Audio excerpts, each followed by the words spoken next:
Are you ready? Ladies and gentlemen, boys and girls, children of all ages, Tool to Play presents Still Got Game with Derek D. Smooth Nolan and Joel Dude I Rock Albert.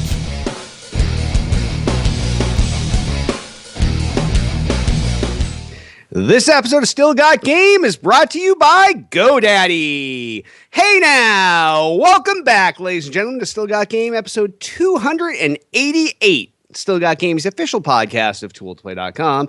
I am, as always, Derek D. Smooth Nolan. And I am Joel Dude I Rock Albert. What's going on, Joel Dude I Rock Albert, my friend? Not a mooch. New week, new games, new fun. Yes. Now, we are recording this on, just get this out of the way now. This is a sad news day. Before the show, a couple hours ago, we all learned about Robin Williams' death. And I think that seems to be hitting the Twitter and Facebook universe. Hit me a little harder than I thought, like a normal celebrity death would. And then it seems to be that's the general consensus around. Yeah, it's really shitty. It was one of those things that just bummed out my entire day. Like I was like ready to get off work. You know, for me, it's like, I think it hit almost at like 4 o'clock or something my time. Yes. And it was just a huge bummer. Just like, man, this is rough. Because he lives in San Francisco, maybe 9 blocks from where I am, and they're saying it's a suicide, which is just a huge bummer. Yep. You know, checking out that late in the game is always strange to me. He made it pretty far. Especially when it seems like things are going well. But that's usually the people that you least suspect. You know, you think they've got everything going for them, and they just don't. No, that's the problem with depression. They always say, like, you know, the funny men, the comedians, the ones that are like really out there in the open and all that stuff, they tend to have the largest amount of demons as well. Yep. And he struggled for a long time. Obviously, he was in and out of rehab. We were just talking about it in the pre-show. I think in 2008 was the last time he was in rehab. And at that age, to be going into rehab again for like the, third or fourth time. Clearly he didn't have the handle on everything. Nope. Right. So, and he still it wasn't like the guy didn't have a good career or anything. He was in a brand new show. He's still putting out all these movies now. He's just put out the latest Night of the Museum, and he's cranking them out, and he's funny. Yeah. He still does stand-up, did stand-up, and he's gonna be missed. Yeah, it's really sad. Most definitely. Big bucket of win. Big bucket, yeah. All right. Well, on that, we will get into the show proper and the fun. And we'll start off with feedback from last week's show. Remember, if you want to leave us a voicemail, it will cut you off after a minute. Mutter comments. While I, too, was in agreement with both of you regarding the small size of Destiny's endgame raids, I have to side with Derek on the matchmaking part. Despite what negative experiences Joel might have had in MMORPGs, I think the fact Destiny's a first-person shooter makes it different and would let it work. Anyway, thanks for the thought-provoking discussion. Well, I would say, I'm going to make an assumption here. I would say that Mutter is more than likely never played an MMO. And therefore, it's very hard for him to understand why he is wrong and you are wrong as well. Well, I, as someone that has played a lot of MMOs, I will say this, and I think this is the point I was trying to make, and I think this is what Mutter caught on to.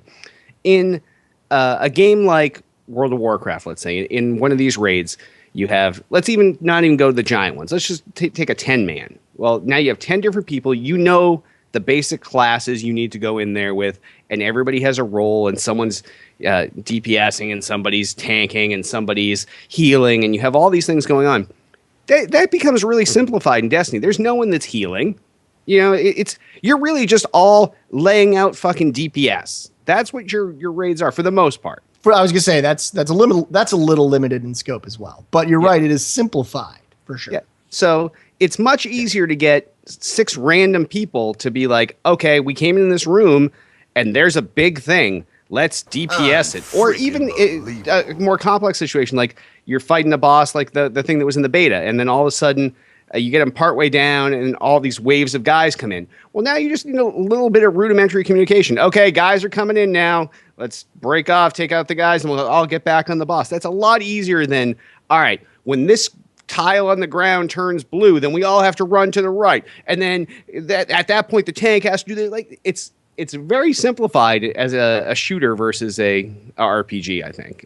And that's the point I was trying to make. And I think that Mutter is absolutely correct. And I think that you are you're underestimating the ability of people to play in matchmaking. I think you're underestimating the raids is the problem. So if you took a look at the new raid stuff that they showed this week, basically they said coordination will be key and paramount to any success, and they even verified the why of why there is no matchmaking. So if you took a look at Bungie's latest video, it was on IGN, and I believe they put it on their homepage as well. Yep. They basically said that coordination is so paramount to actually doing the raids that it's not like any of the stuff we've seen currently in the beta. It does not reflect the stuff they saw with the bosses that we killed inside of the beta. And they even kind of show, there's a scene, and it's funny because you were talking about like how the things turn different colors and like, let's step on these tiles. They show them sort of. They do have a puzzle, yeah. A coordinated jumping puzzle that everyone needs to do at an exact time, you're assuming, to get to this boss. So again, when it becomes this, the biggest problem when you do a matchmaking scenario like that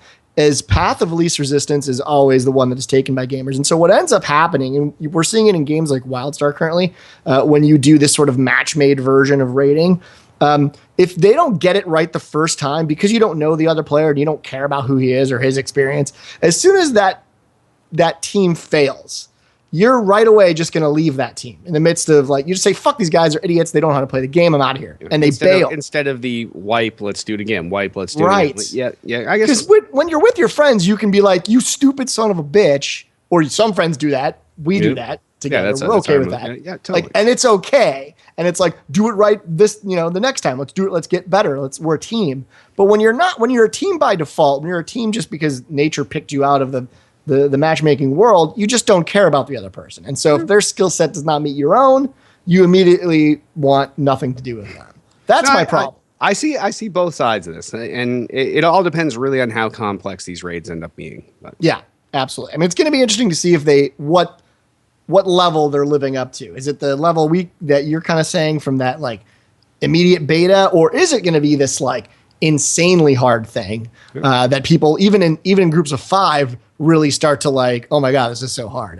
I know all these people and I almost don't want to play with them anymore because they're just not good enough to play with me. And that's a different dynamic altogether. I don't think FPS people have really truly seen that except for in the competitive level when you would see even on our own website where you'd have people that are like, well, I don't play with that subgroup of players because they're not like hardcore MLG players, so I don't play with them. Yeah. I wonder if we'll start to see that because of raids and sort of that environment. It's but once everybody's at level 20, then that's when the gloves come off. Yeah. Oh, and for there's people watching right now asking what DPS means. DPS means damage per second. It essentially means how much damage can you do per second. And it's just a term that kind of follows MMOs everywhere. So that's what Derek means. Yeah, the characters are generically put into your tank, which is the guy that soaks up damage, and he's out there to hold the attention of the boss you're fighting. Then you have your DPS guys that basically do most of the damage to the boss you're fighting. And then you have your healers that traditionally heal not only the people that are laying in the DPS, but also that tank that's in there soaking up damage. And you're just constantly keeping that guy healthy. Right. And exactly. Very, very simplified, but in a nutshell, that's what it is. That's what it is. Yeah. All right. Well, yeah, good comment. Good shit. Yes, most definitely. All right. Foul comments. I'm still fairly new to the show, but absolutely loved your last episode. Thanks for putting this out there for free. Sure. You're welcome. If we knew a real way to monetize it, we would sell it to you. If we thought we could get people to pay us, we would. But we only give it out for free because we're worried that no one would pay. It's not free by design. It's just free because that's the only option we have. We're worried that no one would pay for it.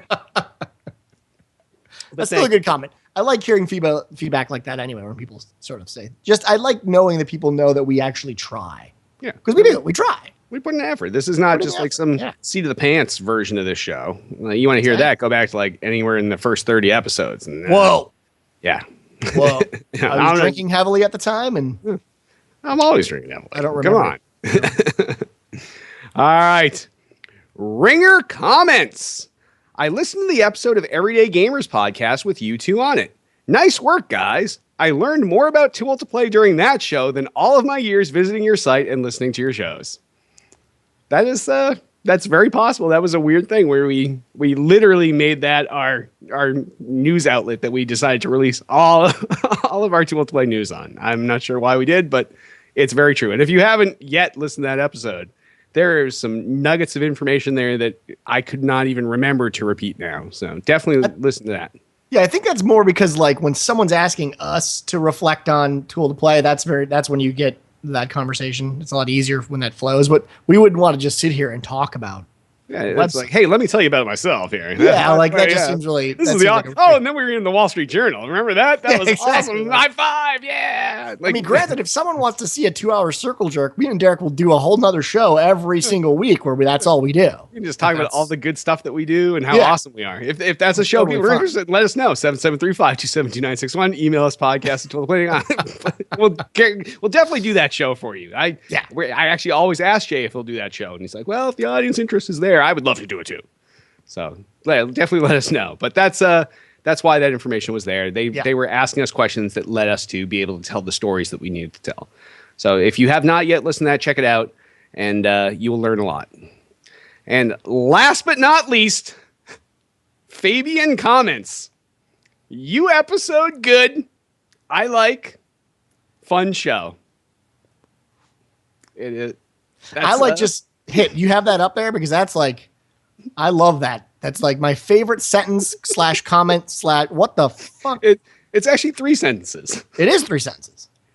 Now, Fabian, I hope you're a fan, and the smiles and the laughter are merely because we're really happy that you were able to put this comment in there for us. Those are very kind sentiment. The you episode good. That gets me right here every time. You episode good is the best part. I like. Fun show is the only part that actually like is, semantically correct, although it's not capitalized in any way. But like, at least he's saying, hey, fun show. That makes total sense. I'm assuming that maybe Fabian is not a English first person. I'm hoping he is. I pray to God he is. But yes, this is one of the most epic comments we've ever received. It's one of the shortest, yet most epic. Yeah, it's the shortest, and it impacts me the most. Yes. So thank you, Fabian, for your kind words. And I like too. I like good show too. Yep. Fun. All right. Well, if any of you have feedback like Fabian, give us a call at 773-527-2961 or email us at podcast@tooltoplay.com. And in site-related news, we had a little email blast that went out to about 50,000 members of Tool to Play this past week. Jay, you want to talk a little bit about that? Yeah, we finally are ripping the Band-Aid off, so to speak, and we're going forward with all the changes we've been sort of hinting at. Most notably, which was in the email, was really talking about clans and what they've done to the website and what they've done to us moving forward and how they sort of impacted the way we talk to one another on Tool to Play in the past, present, and future. And so the email went out, and I would say mostly positive reviews. And I think the reason that we got such a positive feedback from that is really because most of the people that we are talking about in that email are gone. So, a lot of them sort of shifted away from the website. They're the types of guys that want to do their thing and want to like go out and do their own deal, which we have something for them as well, which we'll talk about probably on another podcast. But for just to go over the most important part, we are officially going to remove all clans and groups from the website. It's going to be a singular Tool to Play website where everyone comes and hangs out. We're going to significantly reduce the amount of forums we have and target all those forums to be based on the games themselves and not based on who plays them. So if you come to the website, it's not really going to be about what clan are you in, but what games are we playing as a group? Yep. What are we all playing? What are we into?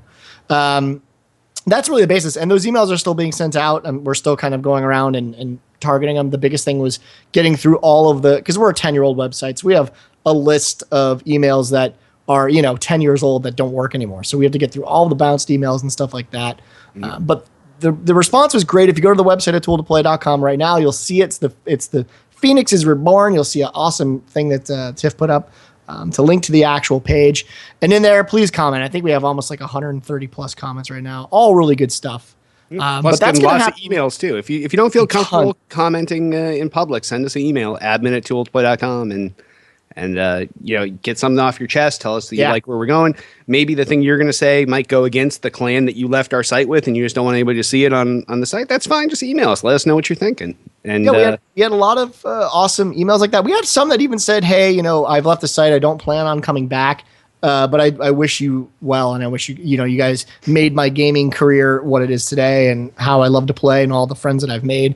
And I appreciate those anyway. You know what I mean? Like, people don't understand that means like the world to me. If you just want to come back and you would just want to say, "Hey, what's up? It's been a long time. I don't need this as a service anymore." I totally understand that as well, and we love that stuff. But yeah, so we're going to move forward very quickly. Those forums will probably be gone by the end of August. So if you've got a clan forum and you're still wondering what you're going to do with it, like I said in the email, the biggest change is if you have a clan forum that is very game specific, we have no problems with turning that clan itself into that public games forum. So within probably the next 2-3 weeks, we're going to start doing those conversions. Because rightfully so, we want to make sure that we can get all that data ported over when we relaunch the website in the coming months as well. So it's going to happen fairly quickly, but we wanted to give everyone at least a little bit of lag time, 2-3 weeks, to sort of pick up the pieces. But other than that, yeah, I mean, we're going to be a very lean, mean, stripped down version of Tool to Play. We're going to be recursively going through all of the user base and deactivating any accounts that are older than 1 year of login time, stuff like that. We're really just going to pare it down to the people that want to be a part of this community, want to move forward as a community, and want to actually have some interaction with others on the website and interactions with us, like on Twitch streams and podcasts and things like that. So definitely a big move, but I think it's the right move. It's the only move. Now, that said, for those of you that are listening and are paranoid that you're going to get knocked off, we'll probably do another email blast just before this all happens saying, hey, if you want to keep your account, log in the next X number of days. Like, we know the people that are already saved. And then we'll give one last opportunity for people all you have to do is log in. And that saves you. So, but we'll send out one more blast before that final culling. And it's exciting. And this is exciting. It reminds me of when we started this whole thing, and it was that excitement level was up here. Now, granted, our excitement level sometimes drops down a little bit. Sometimes it comes back. It goes. It waxes and wanes. But this is definitely reinvigorating, and it reminds me of the good old days. Without a doubt, I'm super excited. And when we're not deleting any accounts either. I think people have been worried about that. We're deactivating them. So if you come back later and you want us, we really just want to know the numbers of people that are excited to be about it, to be a part of Tool to Play, that we can interact with. That's really all that really comes down to. And the ones the emails that bounce and things like those accounts, we probably will delete because they're really useless to us. But we want to make sure that, if you want to be a part of Tool to Play, you'll always have your account, whether it's 2 years ago or 5 years ago. So we're just sort of getting a running tally of who wants to be a part of this new Tool to Play. Yep. So yeah, that's going to be happening really soon. And I appreciate everyone's feedback so far. It's been really awesome. Yep. Thank you all. Thank you all. All right. Well, Jay, on that, why don't we hammer into what we're playing? Joel, Dude, I Rock, Albert, what have you been playing this week? Well, keeping with my MOBA kick, and I've been playing League of Legends, I've been playing Smite, and pretty much every week I've been trying a new MOBA with LB and a couple of the other guys from Tool to Play. And in fact, last week after the stream, we streamed a little bit of Smite, but it took me forever to get my setup going. Hopefully this week it'll be a little bit less. But on that note, I'm starting to play Dota 2 now. So this is my new MOBA. It's from obviously Valve, and it's partially Valve, I guess you could say, but Valve makes the game, but it's a Blizzard-inspired game. The original Dota is by Blizzard. So yeah, I'm playing that, and then of course WildStar on my actual free time. So I'm going to do streaming tonight with some of the Dota 2, and still playing a little WildStar. What about you? What are you doing? Nice. Well, I'm playing finishing out. Well, I finished basically Titanfall, so now I'm just kind of achievement hunting at the because I'm Gen 10 50. So at this point, I'm doing the unlock all weapons, unlock all Titan weapons, get that achievement. Just playing around. I'm still having a good time. It's matchmaking. I have everything that I could possibly want. So it's a matter of just playing the new maps that came out a couple weeks ago, banging through that content and just unlocking achievements. It's fun. And then in my spare time, always Hearthstone. That's what I go to. If I'm sitting around on the couch, I can sit around on the couch and watch TV, and I have my laptop sitting on the coffee table in front of me. I even sit back on the couch. I plug in a Xbox 360 controller and I run Joy to Key, which basically lets you use a joystick like a keyboard controls or emulate a mouse. And I literally can play using the gamepad like a mouse, sitting back on my chair watching TV. And Interesting. It's a good time. Joy to Key, it's free. But, Download it. yeah, look at that. Boom. Free advertising for nobody. There you go. Good For stuff. a shareware thing. Yeah, right. Exactly. But yes, that's about all I've been doing. Just waiting for the new games. We're excited for Diablo coming out in a couple weeks. Gonna play through that yet again. But that's going to have imports of characters from the Xbox 360 version. So be able to pull in my old ones and kick some ass. Sweet. It's gonna be awesome. Sounds like a good gaming week for you. Most definitely. Nice. All right, Jay. Well, on that, why don't we slide on over into the new releases? And by new releases, I mean new release because it's summertime. You know, we got Gamescom going on, and this is never a big time for new releases. So there's one new release out this week. It's a multi-platform release, and it's Akiba's Trip Undead and Undressed. And this is out for the PS3 and the Vita. This is a weird single-player Japanese action-adventure game, and it's a sequel to the 2011 PlayStation Portable game Akiba's Trip. In a nutshell, you have to kill a shitload. Yeah, you have to kill a shitload of demons. That's the basic thing. This is done by stripping them of their clothes and exposing them to sunlight, which then kills the demons. As you can see behind me, there's someone being stripped of their clothes and being exposed to sunlight, and it's just weird. It's pretty fucked up. Like this, if there was like the fucked up game of the week, this would be that game. This is also coming to the PS4 at the end of the year. If, like, God forbid you actually wanted to pick this up. I don't know. It's definitely not my style of game. It's just so weird. It's creepy. You have any interest in this? No, I would never. No. No. Yeah, I feel like this comes with a jail sentence at some point. Yeah, it's one of those weird things that you follow by, like, yeah, only in Japan. Like, Exactly. There's no other way to describe it. It's just weird. Gross. All right. Well, that wraps up the new releases. So why don't we hammer on over into gaming news? First story. I gotta switch back to my obvious because we can't have a show without Destiny. That seems to be like the running thing here. Mostly because it's going to be that. Yeah, way. it's pre-launch, so we're getting tons of news in. This one probably not really news to most people. I think most people thought this was going to happen anyway. But it was the most asked question on our live stream with Bungie when we did it a couple weeks back. So the question, of course, was, will beta characters actually transfer into the game when it launches in September? And of course, the answer is no. Beta characters will not transfer to the full version of Destiny, and this comes via joystick. I hope no one was surprised by this. But, in case you were or were not, try to contain your surprise and or disappointment. The Destiny character that you spent all that loving time building up in the Beacon of Hope for Humanity has been claimed by the darkness. And by the darkness, we mean the data wipe that Bungie is enacting between the beta and Destiny's September 9th release date. So prepare to give your best eulogy because the Guardian you played in beta will not be transferring to the retail version. According to Bungie's designer, Tyrese Green, things have changed far too much. And I guess that's a good thing. Quote, the way you earn experience has been adjusted up and down a bunch of times. Items have been added and removed, new features toggled, etc., etc. Green wrote this in his Bungie News post.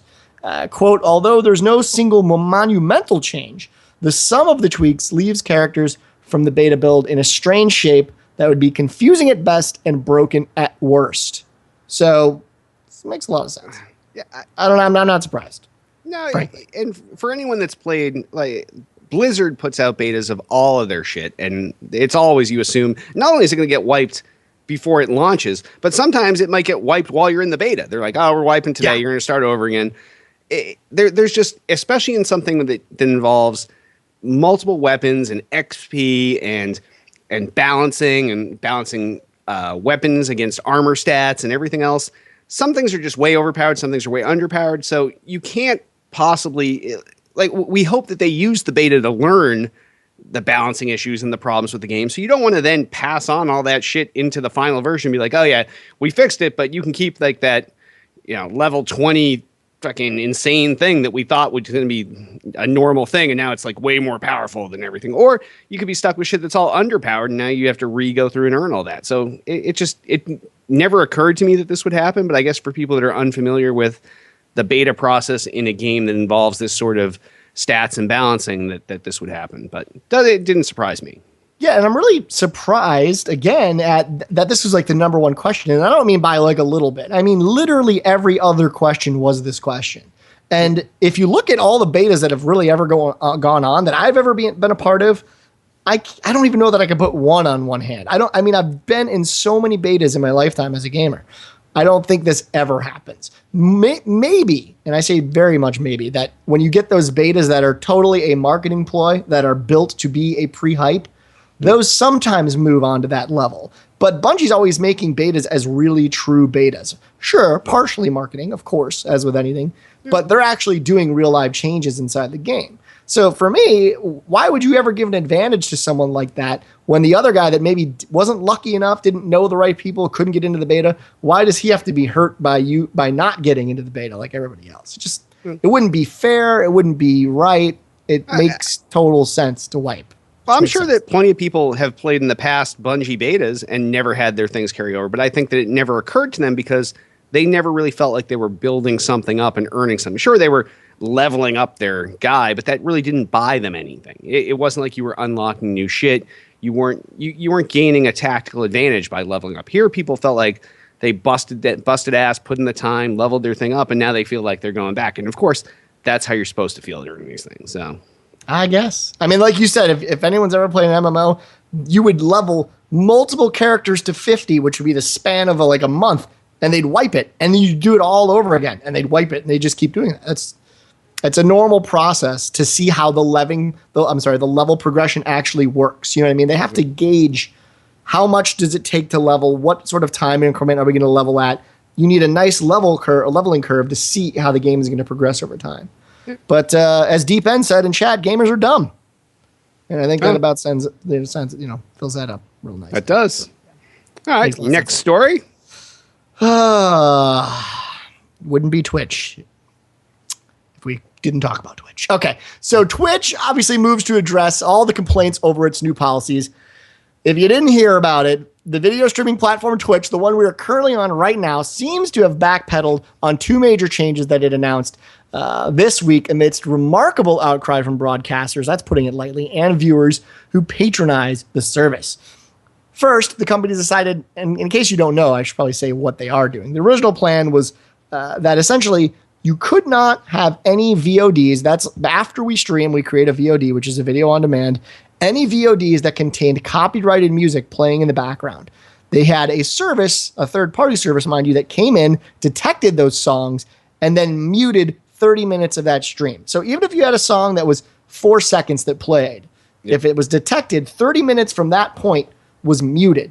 So if you went to go watch the stream and you wanted to hear my lovely voice, you wouldn't because I'd be muted. That's actually, it wasn't even 30 minutes from that point. It muted basically the entire segment. So the way Twitch actually works for behind the scenes, like when we do a show and it goes an hour and 10 minutes, when I go to pull down that show as raw FLVs from Twitch, I get a 30-minute, a 30-minute, and a 10-minute.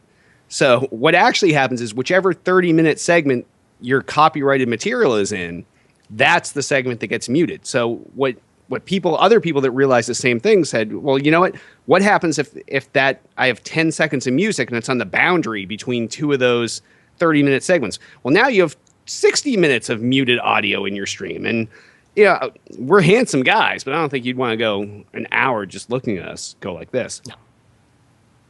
Well, No. maybe you would. I would. But but all right, carry on. All right, so basically that was the other one. And then the other thing they did was they said they were running out of space, which is a very odd thing to say, given that they had, I believe, petabytes of information stored up. But that basically you could only save a 2-hour segment in a highlight. So another big thing that people do on Twitch that you guys in chat might not know about or listeners might not know about is they do what they call basically like really long runtime shows where they'll say, I'm going to do a speed run of Mario 3. And it'll be like a 5-hour run of time. And it's actually a very, very large portion of the viewership on Twitch. And so that meant that all those really huge streamers, one of the most notable ones is Cosmo, who has thousands upon thousands of followers. He lost all his stuff, or he was going to lose all his stuff. So that was outcry number 2. And so what they've come back this week is they're basically saying they've decided not to limit the length of user-created highlight clips, which you can basically be edited together from broadcasting footage using their tools. After initially announcing that the clips would have the 2-hour maximum. So they reverted that. This seems like good news for developers and game video creators who use Twitch highlights as a way to preserve the lengthy development live streams, community broadcasts, and of course the Let's Play videos. Those are like the really, really long ones. Second, Twitch plans to add an appeals button that should make it easier for developers to contest instances of erroneous muting caused by the platform's new content flagging policy. Hello, Google. This is potentially interesting in the light of the fact that several developers, including Crypt of the Necrodancer, creator Ryan Clark, and Roundabout developer Dan Tisdale, have expressed concerns about the time and expense involved in clearing up all these false copyright infringement claims made against videos of their own work. And this is also really ironic because one of the things that was very like point and laugh at Twitch was the Dota streams. Obviously, Valve was flagged as having content that was obviously copywritten, which is ironic because it was their own content. And then, as if to just pour more gas on the fire, Twitch's own broadcast from that day was banned and flagged for having this copyrighted material, of which it didn't. So things went completely awry. Everyone's, of course, as the way the internet works, were pitchforks and everything and moving to a different service and all that other stuff. Now that this has all sort of died down and we know the scale of Twitch, what do you think? What do you think these policy changes matter? Are we sticking on Twitch? What are we doing? Until it becomes prohibitive to stay, I don't see any reason to leave. But the whole music thing does make me nervous. A lot of streamers will go and they'll start their night and there's the game playing here, there's their face over here, and they'll even have there's plugins that show what track they're playing, what music is playing behind them, and they'll just stream with whatever music they're listening to. And conceivably, all of that music could be flagged, and then all of a sudden their broadcast goes silent. That's not cool. No. And Twitch they were careful to say, well, this doesn't affect the live broadcast, it only affects the recorded shit. But, it's a can of worms, it's dangerous, and like I said, they didn't really describe it well because people don't understand the infrastructure, but that if your music crosses that border, you could lose an hour of your show. That's just not cool. That's not cool. Yeah, I'm not a fan of these changes. I think I see why they're doing it, but the one is obviously to save space because you get these guys. Well, take another example. When people do the Extra Life charity game for 24-hour live streams, right. Yeah. Those are 24-hour chunks of video that then get saved off, and those are archived on Twitch forever. That's 24 hours of high-definition video that for everybody that does an Extra Life stream. Now with the plan, those would have gone away, which is not cool. And I can understand why they don't want to store all that video, but that's how they pitched it and how they sold themselves. Like, come stream with us and we're going to archive your stuff. If you click save forever, we'll save it forever. Well, yeah, forever became really short last week. And they've obviously since fixed that, but it still doesn't. This whole idea of automation, I think, is what really leaves such a bad taste in people's mouths, because we all know that automation doesn't work. I mean, me and you especially, when it comes to YouTube, have dealt with the false positives. Yeah. Especially false positives where a games company gives me and Derek a video, says, promote us. This happened with Call of Duty twice.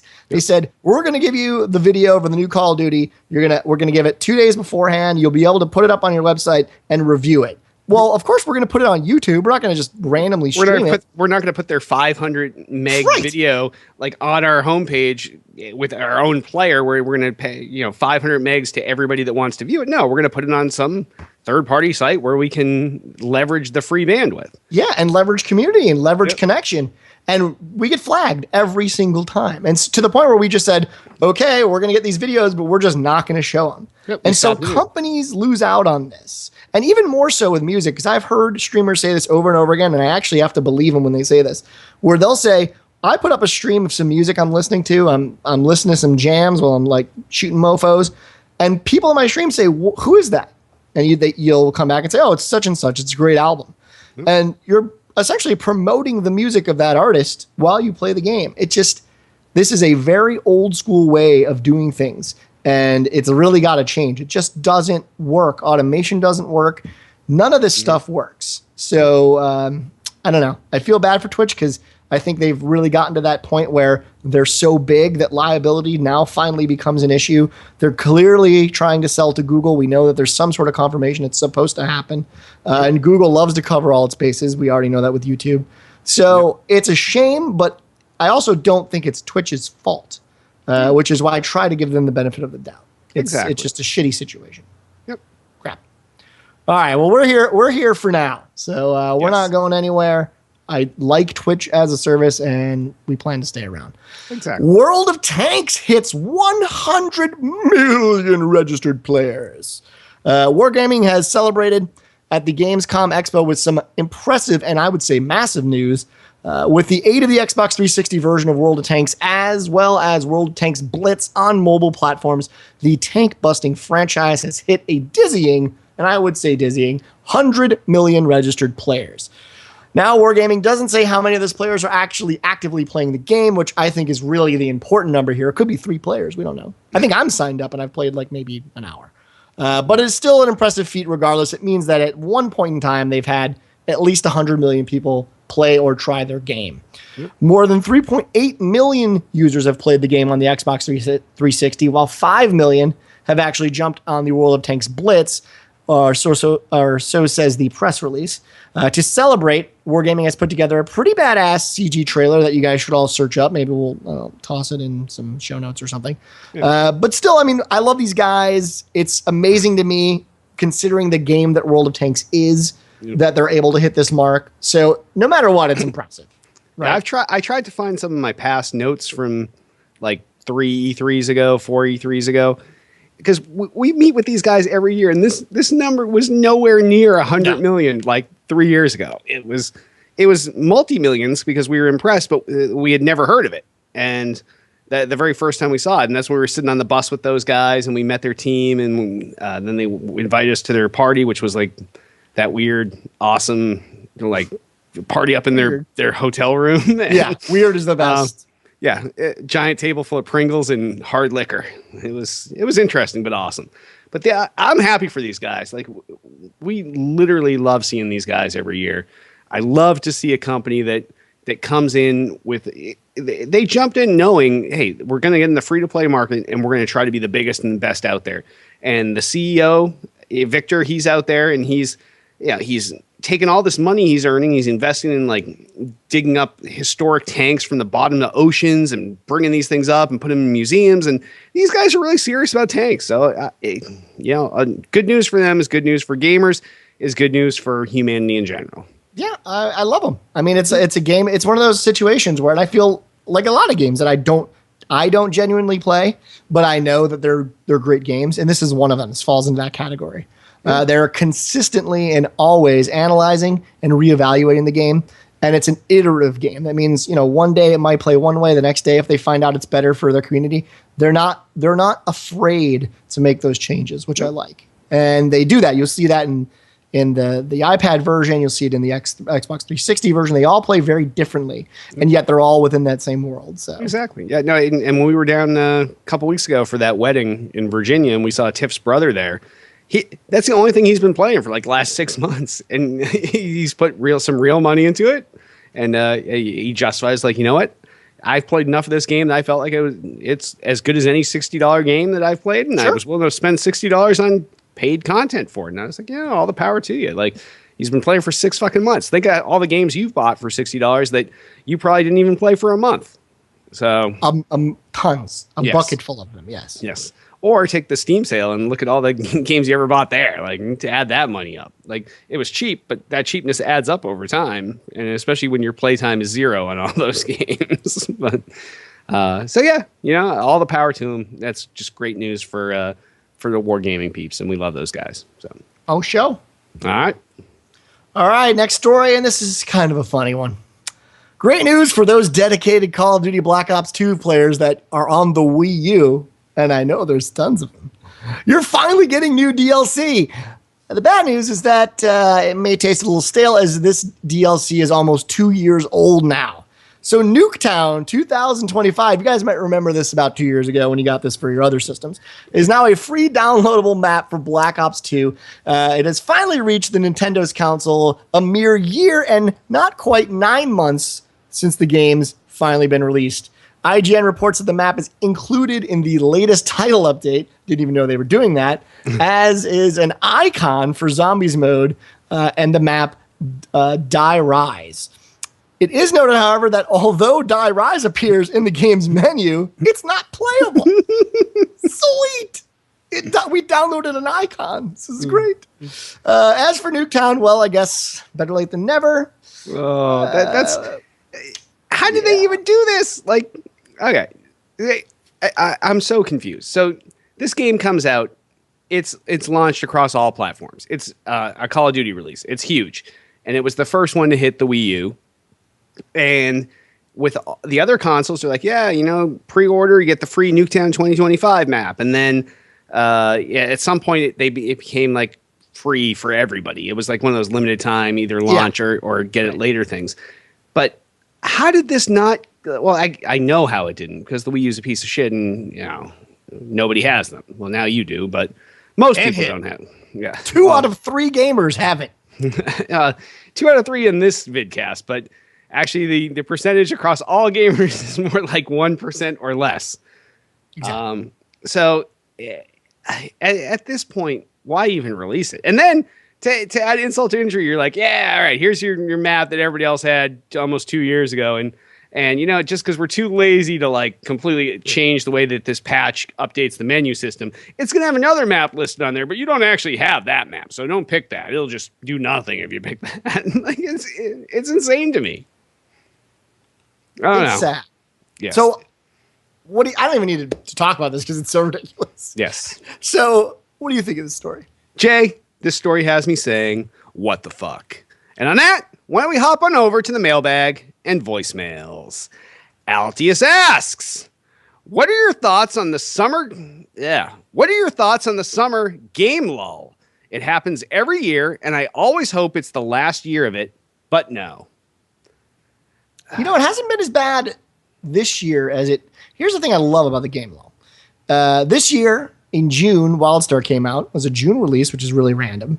And that's in preparation for or to fight against the World of Warcraft release that'll be in September. So some companies are now catching on that if you have these big AAA titles that happen, September, October, November, December, in that vein, they'll try to counter that. They'll actually try to do what they can to stop that.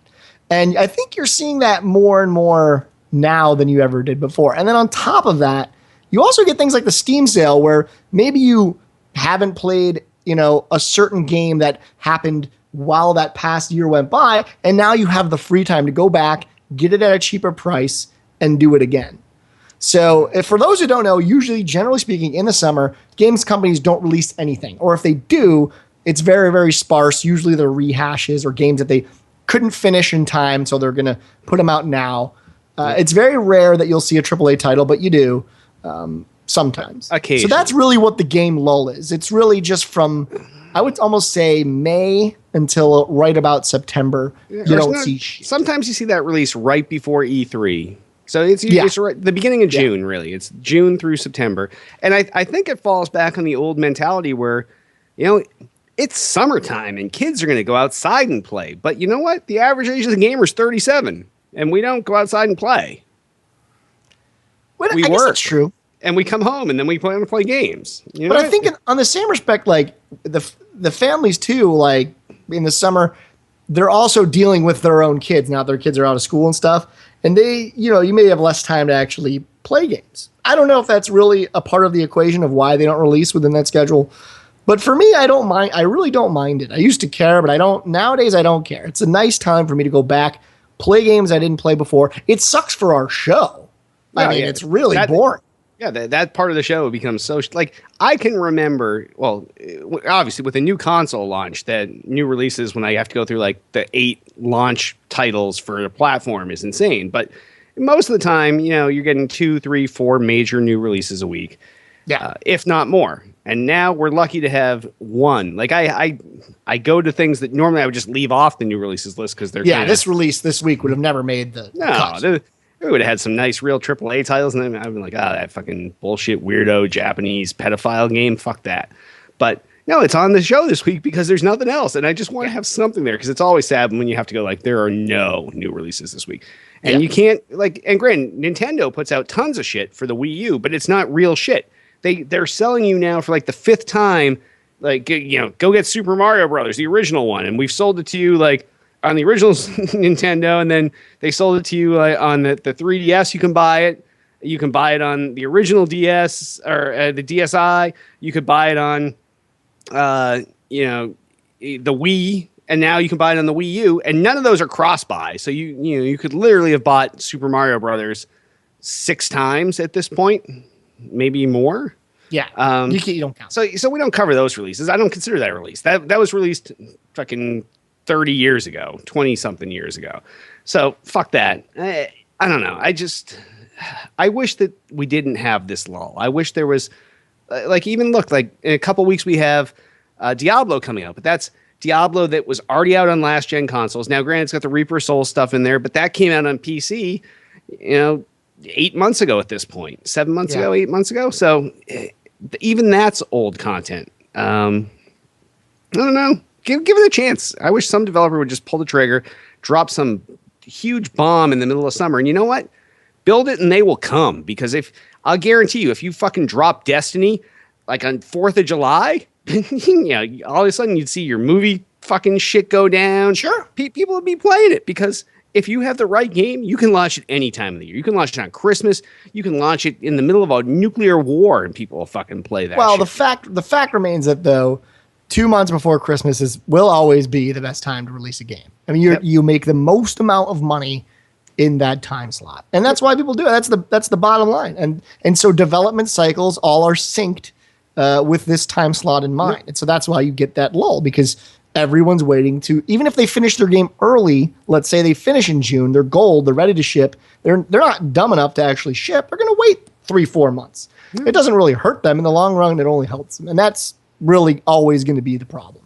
I guess WildStar shipped at June 5th, which was crazy. And they sold millions of copies. So Derek is also right. It's not like it will hurt you. It's certainly possible to do so. And they're a AAA title, and they kind of prove that. So I think if more of the AAA minus titles, like the guys that know that they're not, they're not Call of Duty, they're what's all those other war FPSs that are they're considered AAA titles, but really they're AAA minus. Those guys should start thinking about, hey, you know what? Let's put out during the summertime when we're not competing in November against the next Call of Duty and the Halo games and everything else that comes out that time of year. That's really what you gotta change it up a little bit and see what happens. It is what it is. It is what it is. All right. That was a good question, Altius. Oh, and I see that Hit has taken it upon himself to add something to outline here, something I ignored on Twitter today. But I'll briefly cover this.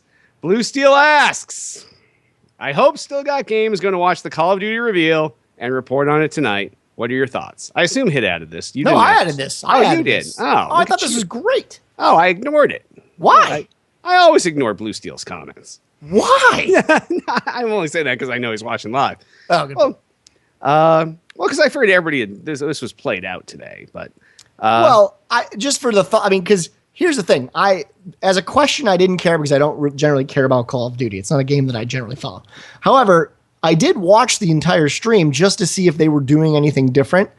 And the reason I wanted to make the comment is is it just me, or is Call of Duty slowly becoming Halo or Destiny or Titanfall? It seems like it's becoming... Is it even Call of Duty anymore? No, it's much more Destiny now. And we knew that at E3 once we saw the little jetpack. Right, we saw the jetpacks. The jump boosts and all that stuff. No, Hit's freaking out because he doesn't have a slide for this because you added this after the outline was closed. Whatever. Yeah, you can't do that. You can't screw Hit like that. That's why Hit's rolling on the floor laughing. Did we have a slide for Summer Game Lull? No, this is a mailbag question. We did have a slide for that. Oh, I didn't see it. Yeah, there's always a slide. Hit's pro like that. But yeah, I watched the reveal, and then I think what was better than the reveal that really showed the difference now is if you then watched that, it was either 30 seconds or a minute, the nutshell trailer, the multiplayer trailer that they released afterwards that had the gameplay footage in it. That was some of the fastest Call of Duty gameplay you've ever seen. It plays not like a Call of Duty game, like you're saying. And it even has a move at the end where, like, the guys, some guy's running away from another guy. He jumps up, jetpacks backwards, comes down behind the guy and pops him. Like, it's fast. It definitely seems a lot more like they took a page out of the Destiny playbook and tried to copy it. But I'm excited for it. I'll tell you that. Yeah, I mean, it's definitely a different move. It's still very much Call of Duty, but I'm kind of just, it's really, it's not Call of Duty anymore. And I think one of the articles I read, which the reason I really wanted to get into this question is, like, what happens with all the other guys when they're making their next Call of Duty? Because now Sledgehammer Games has really taken Call of Duty to a whole different space. Can they ever go back at this point and say, well, now they're so far in the future. What is it, like, it's supposed to be like 2100 or something? It's ridiculously far in the future. No, this is only set like 20, 25 years in the future. It's no, it's just a little bit future tech, right? No, this article had it way further in the future. Maybe not. Oh, you keep talking. I'm going to my notes here. Go to your notes. But one of the things they were saying is, will the game ever feel like Call of Duty again? Let's say if you don't have jetpacks, because now that once you introduce jetpacks into a game, once you introduce a new way to traverse maps, especially on the vertical space, and now they're doing sort of left-right movements and stuff like that, then where do you go from there?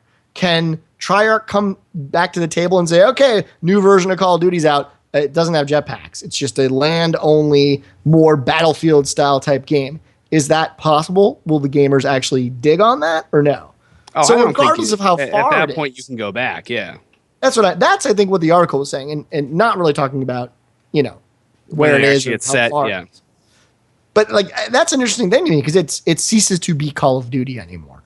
Yep. So yeah, now it's just another awesome shooter. Exactly. Right. Anyway, that's why that was a great question, and that's what I think about it. I think it's interesting. They're actually doing different stuff. That's good. That is true. Yeah. All right. Well, if you have any questions, give us a call, 773-527-2961. Email us at podcast@tooltoplay.com. You can also comment on this episode's thread on the Tool to Play homepage. And sponsors! Remember, by supporting our sponsors, you help to support Still Got Game. GoDaddy, starting at less than $5 a month. Web hosting from GoDaddy.com includes 24/7 support, 99% uptime, and free access to the GoDaddy hosting connection. That's the place to quickly install over 50 applications like WordPress, Joomla, Drupal, EOS, Commerce, and more. Go to tooltoplay.com/GoDaddy for great deals on new .com registrations and renewals, starting at just $1.99. Some restrictions apply. See site for details. Get your piece of the internet at GoDaddy.com. If you'd like to sponsor us, 773-527-2961, podcast@tooltoplay.com. You tell us what you're selling. We'll tell you you're going to pay us. We'll sell it. You pay us. Boom. Done. Twitter us up. You can find everything Tool to Play related at twitter.com/Tool to Play. Everything podcast related at twitter.com/still_got_game. I, king of the fucking internet, god of everything that's fucking holy, am at twitter.com/Derek Nolan. And you can find me over at twitter.com/DudeIRock. Facebook the fuck out of us. Facebook.com/Tool to Play. Facebook.com/Derek Nolan. Facebook.com/DudeIRock. We also have our YouTube channel. All of Tool to Play's video content ends up there, including Still Got Game and all of our other fine shows. That's at youtube.com/Tool to Play. Go there, subscribe, and you'll be notified whenever we put out some new content. We also have an app. It's available on the iTunes App Store and whatever communist app store you Android people use. It's free, and it's search up Tool to Play. It's the Tool to Play app. It provides you your instant hook into the Tool to Play news content and all of our video content. And this app will also be getting a lot of enhancements over the next month or two to go along with the new enhancements to the website. So you can't go wrong by getting this app. People are saying, I need mobile. And we're going to give you mobile. We're going to give you mobile with Tap a Talk. We're going to give you mobile. We're just having the site much more mobile friendly. But you want mobile now? This is the way to get it. You can just pull down the app. It's free. Go to the iTunes App Store, search up Tool to Play. Go to Google Play, Amazon Marketplace, or any of the Wild West bullshit app stores for your communist Amazon fucking Google bullshit phone Android shit and pull that down, or maybe just buy an iPhone 6 on September 9th and then switch to that. But either way, it's free. So you know what? Buy the iPhone 6 and the app costs you nothing.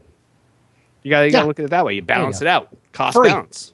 So you split the cost between the two, and now you're paying $300 for the app, which seems like a good deal, and you're paying $300 for the phone. It's all how you look at it.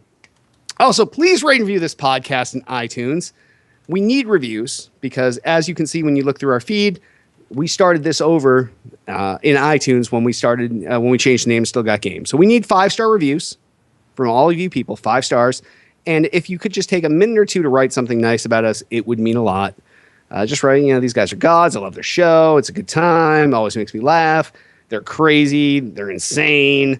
Oh my God, I can't even believe I watched this. These guys are so whacked. Whatever you want to write, just anything, or just like nice, or a good comment that you could possibly put in would be, "You episode good. I like, fun show." If you need something as an example to work off of, that is a great starting point, right, Jay? Goddamn straight. All right. Also, we have a Twitch TV channel that you're probably watching us on now, or you've heard about, since we talked about Twitch a whole lot during this episode. That's at twitch.tv/tooltoplay. Go there, subscribe to us, and you will be, or follow us, and you will be notified whenever we go on live, whether it's on your iPhone app. Tool to Play's just gone live. We Still Got Game. Oh my God, I got to turn this on now. Let me hit the watch button, or let me fire it up on the Xbox and bring it up full screen 1080p. However you want to consume us, definitely subscribe to us on Twitch TV, twitch.tv/tooltoplay. And I want to remind, last but not least, that we are live on Twitch TV each and every Monday night, 10 p.m. Eastern, 7 p.m. Pacific. Tune in, twitch.tv/tooltoplay, and join in live. Join in the chat. Have a good time with us. And it's a different experience to see us live. It's like going to a concert. Exactly.